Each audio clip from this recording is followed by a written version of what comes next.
আপনার নামটু কি? কোনো বিজু আপনার ঘর কোত? গরিপুর আচ্ছা, আপনার বিধানসভা সমষ্টির নাম কি? গোলগঞ্জ। গোলগঞ্জ।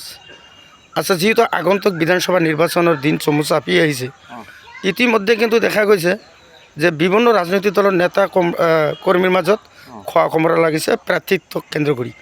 ইতিমধ্যে কংগ্ৰেছে প্ৰাৰ্থিত্ব দিব গোলগঞ্জত, আৰু কংগ্ৰেছৰ কিন্তু বিভিন্নজন প্ৰাৰ্থিত্ব বিচাৰিছে। তাৰ ভিতৰত প্ৰাক্তন EM পৰিষদের এগৰাকী প্ৰাক্তন EM আছে কাৰ্তিক ৰয়। তেখেতে কিন্তু কংগ্ৰেছৰ দুৱাৰে টিকিট বিচাৰি ঘূৰি ফুৰিছে। তেখেতক টিকিট দিলে আপোনালোকে ভোট প্ৰদান কৰিব নে নাই? তার টিকিট নাপায়। তাক ভোট নিদিয়ে নেকি? কিয় মানুষ ভোট নিদিয়ে। কিয় নিদিব? নিদিব, এই জালি মানুহ হয় নেকি? তেখেতে এবাৰ EM আছিল। EM থাকা যায় থাকে। EM থাকি বহুত দুৰ্নীতি কৰিছে, হয় নেকি?